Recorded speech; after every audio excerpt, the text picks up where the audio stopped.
Bienvenidos una semana más al informativo de Magnífica TV, dedicado a ofrecerte las noticias más relevantes de la Iglesia. Hoy es miércoles 17 de marzo de 2021 y estos son nuestros titulares.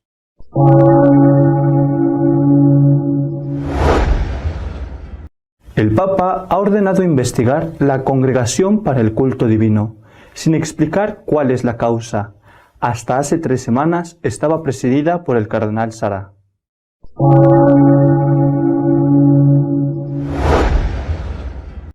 Uno de cada 3 católicos alemanes dejará la Iglesia en los próximos años, según una investigación llevada a cabo por una prestigiosa empresa alemana.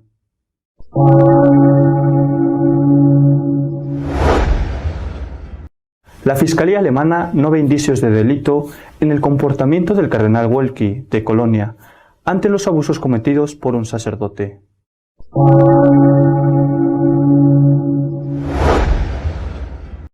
El presidente de los obispos norteamericanos, Monseñor Gómez, ha pedido al presidente Biden que no una la lucha contra el COVID con la difusión del aborto.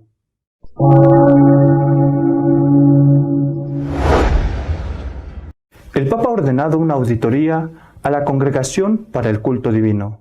A su presidente, el cardenal Sará, se le aceptó la renuncia hace pocos días. El Papa ha ordenado por sorpresa una visita apostólica a la Congregación para el Culto Divino. Lo ordenó el domingo y la auditoría empezó el lunes. Es la primera vez que esto se hace con una congregación y parece que se quiere convertir en una norma para cuando haya cambios en la dirección. El visitador apostólico será el obispo de Castellaneta, Claudio Maniago, encargado de la Comisión de Liturgia de la Conferencia Episcopal Italiana. Monseñor Maniago es también miembro de la Congregación para el Culto Divino. La visita apostólica se abre en un momento en que el terreno de la liturgia está bastante agitado, por la publicación de un documento por el que la Secretaría de Estado ha ordenado que se supriman las celebraciones individuales en la Basílica de San Pedro, imponiendo las concelebraciones que deben ser animadas litúrgicamente con la ayuda de lectores y cantores. Los obispos o los sacerdotes con grupos de peregrinos podrán celebrar la misa en las grutas vaticanas, mientras que para los que se denomina rito extraordinario, se especifica que los sacerdotes autorizados podrán celebrar la misa en la capilla clementina de las grutas vaticanas. Eso implica que solo podrán celebrarse 4 misas al día. Resulta anómalo que en el documento que se refiere específicamente a la Basílica de San Pedro esté completamente ausente la figura del arcipreste de la Basílica Vaticana, el cardenal Mauro Gambetti, recientemente nombrado en sustitución del cardenal Angelo Comastri. El documento ha sido denunciado por el cardenal Raymond Leoburg, que ha emitido un comunicado en su página web criticando tanto la forma como el contenido. El cardenal norteamericano, experto canonista, señaló que se trata de un documento de la sección primera de la Secretaría de Estado sin firmar, sin número de protocolo, que legisla sobre el aspecto más sagrado de la vida de la Iglesia, el ofrecimiento de la Santa Misa, y que no puede considerarse un documento que contenga una legislación válida para la Sagrada Liturgia.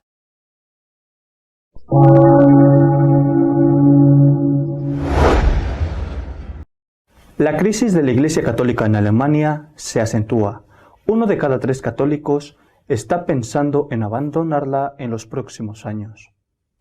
El Instituto de Investigación de Opinión INSA Consulere, en nombre del semanario católico Die Tagespost y de la agencia de noticias protestante IDEA, ha llevado a cabo una investigación sobre el futuro del cristianismo en Alemania. Según el estudio, el 33% de los miembros de la Iglesia está considerando dejarla, debido sobre todo a los escándalos sobre el manejo de los casos de abuso sexual por parte del clero. Otro 14% de los encuestados indicó que no sabía si la dejaría, y el 9% de los involucrados en la encuesta no especificó una respuesta. Los datos no son tan malos para los protestantes, pues en ellos solo el 25% está pensando en abandonar su iglesia. En 2019, un total de 272.771 católicos alemanes abandonaron formalmente la Iglesia, la cifra más alta registrada hasta ahora. Las cifras para 2020 no se publicarán hasta junio del presente año. Si una persona está registrada como católica o protestante en Alemania, tiene que pagar un impuesto extra para la iglesia a la que pertenece. La única forma en que pueden dejar de pagar el impuesto es haciendo una declaración oficial de renuncia a su membresía. Ya no se le permite recibir los sacramentos o un entierro católico.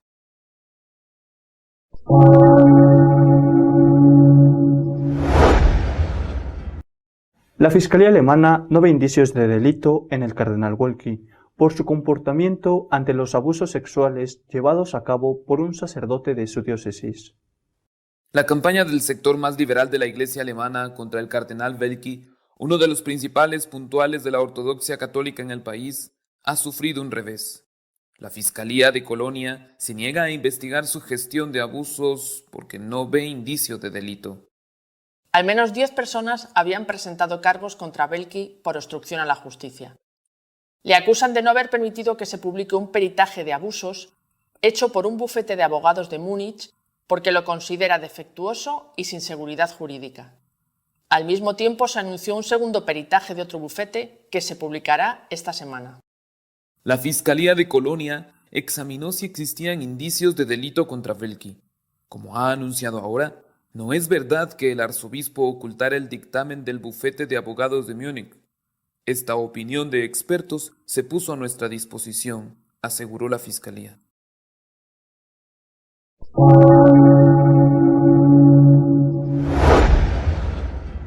Monseñor Gómez, presidente del episcopado norteamericano, ha pedido al presidente Biden que no una el aborto con las medidas para relanzar la economía. Mientras en el Senado estadounidense se ha empezado a discutir un paquete de ayudas para relanzar la economía tras el COVID, el presidente del episcopado advirtió que el proyecto de ley incluirá la financiación de abortos y ha pedido al presidente Biden que separe ambos temas. Instamos al presidente Biden y a los líderes del Capitolio a que no obliguen a los estadounidenses a tener que tomar una desgarradora decisión moral entre preservar la vida y la salud de los nacidos o las de los no nacidos, que son nuestros vulnerables y necesitados vecinos, dijo Monseñor Gómez.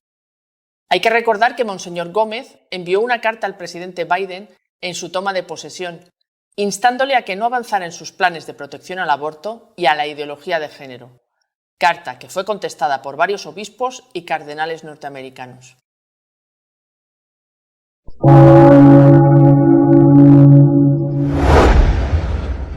Nuestro editorial de esta semana está dedicado a comentar la posibilidad de obtener la indulgencia plenaria en la próxima solemnidad de San José.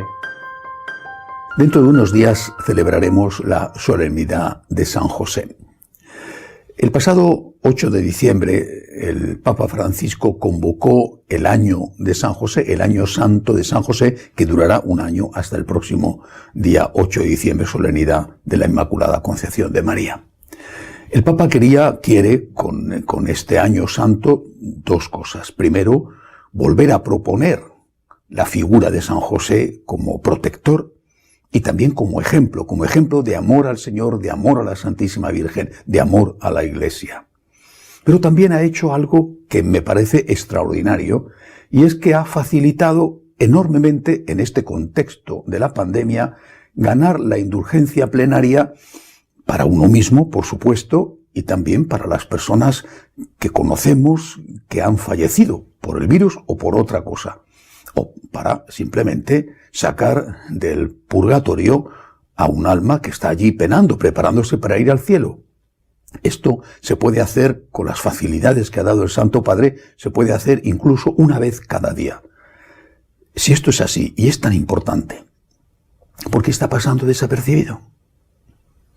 Yo creo que la respuesta a esta pregunta solamente está en la profunda crisis de fe que vive la Iglesia, que vive una parte importante de sus pastores y también de los fieles.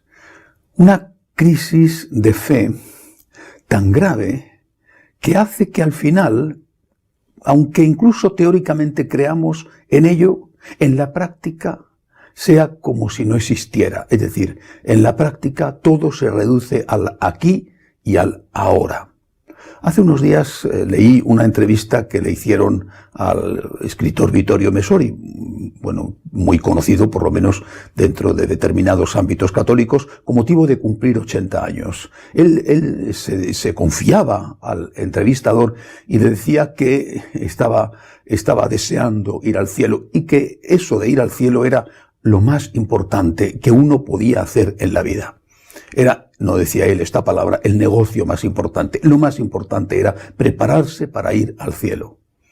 Me acordaba cuando leía estas declaraciones de Messori de aquel libro famoso de Jean Guiton, el académico francés converso, que ya en los años 70, viendo la deriva que iba tomando la Iglesia posconciliar, escribió un libro que se titulaba Silencio sobre lo esencial, donde él denunciaba la falta de predicación o la falta de catequesis por parte de los sacerdotes, de los catequistas, sobre los puntos esenciales de la fe, entre ellos la existencia de la vida eterna, del cielo, del infierno, del purgatorio. Simplemente hay un silencio, a veces incluso negación, pero en la mayor parte de los casos silencio. Sobre esto no se habla. Es como si fuera de mal gusto. Simplemente se ha dejado de creer, o se ha dejado de creer en la práctica. Es una cosa que está ahí, no se niega, pero no se recurre a ello porque es como si no se creyera en ello. La consecuencia es aquello que dijo Chesterton que podemos aplicar a este caso. Cuando uno no cree en Dios es capaz de creer en cualquier cosa. Pues en este caso, cuando uno no cree en la vida eterna, ¿qué es lo que queda? Pues la realidad de aquí. Cuando uno tiene una mirada trascendente, tiene una mirada inmanente. Cuando uno no piensa en el cielo, piensa solo en la tierra. Es decir, aplicándolo de mala manera a lo que está pasando, aquel comamos y bebamos que mañana moriremos. No hay más que la vida en la tierra. No hay más que el gozo inmediato. No hay más que sobrevivir como se pueda del mejor modo posible. Y la primera víctima de eso, evidentemente, es la moral, que sucumbe ante el ataque de aquel principio maquiavélico de que el fin justifica los medios. Y el fin no es ir al cielo, el fin es pasarlo en la tierra del mejor modo posible, cueste lo que cueste. Esto es la realidad, repito, incluso para la mayoría de los católicos practicantes. ¿Quién piensa en el cielo? ¿Quién prepara su vida para ir al cielo? ¿Quién tiene como primer objetivo estar permanentemente en gracia de Dios y si peca, arrepentirse enseguida y pedirle perdón al Señor? Pues sí, ciertamente, gracias a Dios, existen, pero es una minoría. Es no solo como si Dios no existiera, sino como si el cielo no existiera, como si no hubiera nada después de esta vida. Tenemos que romper este círculo de silencio, este terrible círculo de silencio que se ha hecho sobre las realidades últimas, que son las que dan sentido a la vida y sentido también a la moral católica. Todas las bienaventuranzas están orientadas hacia la vida eterna, no hacia esta vida. Dichosos los pobres porque vuestro es el reino de los cielos. No dice dichosos los pobres porque en los palacios de los ricos un día os vais a sentar vosotros y vais a comer vosotros el festín que ellos comen cada día. Esto no es opio del pueblo. Esto es la realidad de un creyente que nos hace estar con los pies bien puestos en el suelo, en la tierra, pero nos ayuda a tener la cabeza puesta en el cielo. Cuando esto no existe, pues queda la ciudad terrena, en lugar de quedar aquella ciudad celestial de la que hablaba San Agustín, queda la ciudad terrena y queda las pocas esperanzas que nos dejan tener, porque poco a poco los ideólogos y los políticos las van destruyendo, van abusando de aquella capacidad infantil de confianza que teníamos cuando éramos pequeños.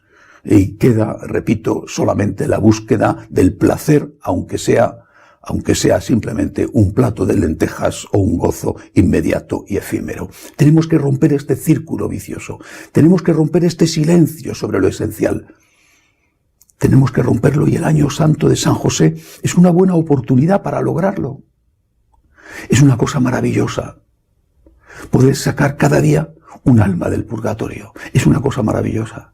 Claro, es una cosa maravillosa si crees que existe el cielo, el infierno y el purgatorio. Seguro que alguno dirá, este pobre cura tiene una fe inmadura. Me lo han dicho muchas veces, que mi fe es inmadura. Que mi fe es una fe simplista. No voy a ponerme ahora a decir las carreras que tengo, pero no sé si mi fe es inmadura o no. Pero desde luego es la fe de la Iglesia, es la fe de mis padres, y es la fe que me protege como una coraza delante de los golpes y la lucha de la vida. Tengo la fe de la Iglesia, creo en el cielo, creo en el infierno, creo en el purgatorio, y quiero hacer todo lo posible con la gracia de Dios para no ir al infierno, y quiero hacer también todo lo posible para ayudar a las personas que están en el purgatorio a que puedan estar cuanto antes con Dios en el cielo. Y lo quiero hacer porque si Dios es misericordioso conmigo, un día seré yo el que esté en el purgatorio. Y agradeceré muchísimo que alguien que está todavía en la tierra, en esta iglesia militante, se acuerde de un alma que está allí en la iglesia purgante, deseando encontrarse con Dios definitivamente. Cuando empezó el año, que ya lleva más de un año, de la epidemia, empecé a escuchar tanta gente que se deprimía porque no podía salir de casa, porque estaban enfermos, porque morían seres queridos, porque perdían sus trabajos, porque la convivencia excesiva les creaba una tensión nerviosa que a veces llevaba a romper los matrimonios. Entonces pensé, bueno, pues hay que ayudar a la gente, hay que ayudarla a que vean la parte positiva de la vida. Y puse en marcha el año del agradecimiento en el cual estamos.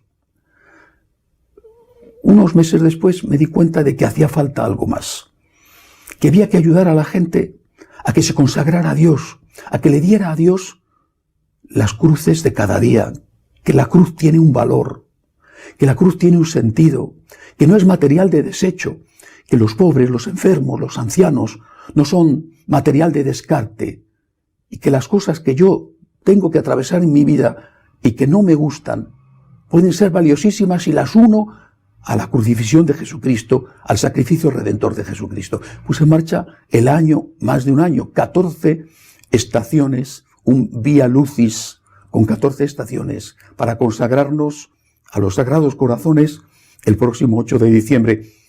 Un par de meses después de haber empezado esto, el Papa proclama el Año Santo también con final en el próximo 8 de diciembre. Me pareció maravilloso. Enseguida grabé 2 vídeos para explicar en qué consistía el Año Santo de San José y cómo ganar la indulgencia plenaria. Yo tengo un problema de conciencia. Soy sacerdote y tengo el deber, la obligación por la cual Dios me va a juzgar de ayudar a la gente a que se acerque al Señor y a que un día, cuando llega la hora, vaya al cielo. Recuerdo que mi maestro Martín Descalzo decía que los sacerdotes somos como los indicadores de la carretera, que tenemos que indicar bien el camino, porque si indicamos el camino equivocado, será culpa nuestra que otros se extravíen. San Agustín decía, soy cristiano con vosotros, pastor para vosotros. Tengo que recorrer ese camino y tengo que indicar el camino. Bueno, pues eso es lo que todos tenemos que hacer.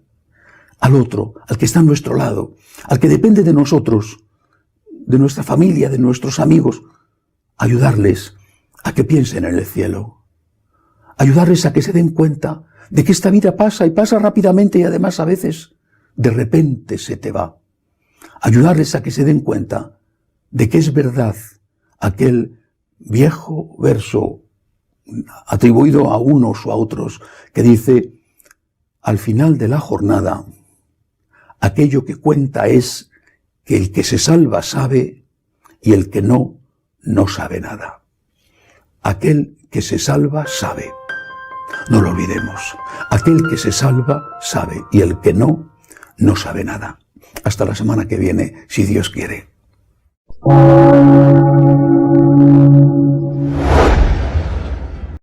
Si deseas estar al tanto de lo que va sucediendo en la Iglesia, puedes hacerlo en nuestra página web de noticias www.católicosonline.org. Hasta la semana que viene, si Dios quiere.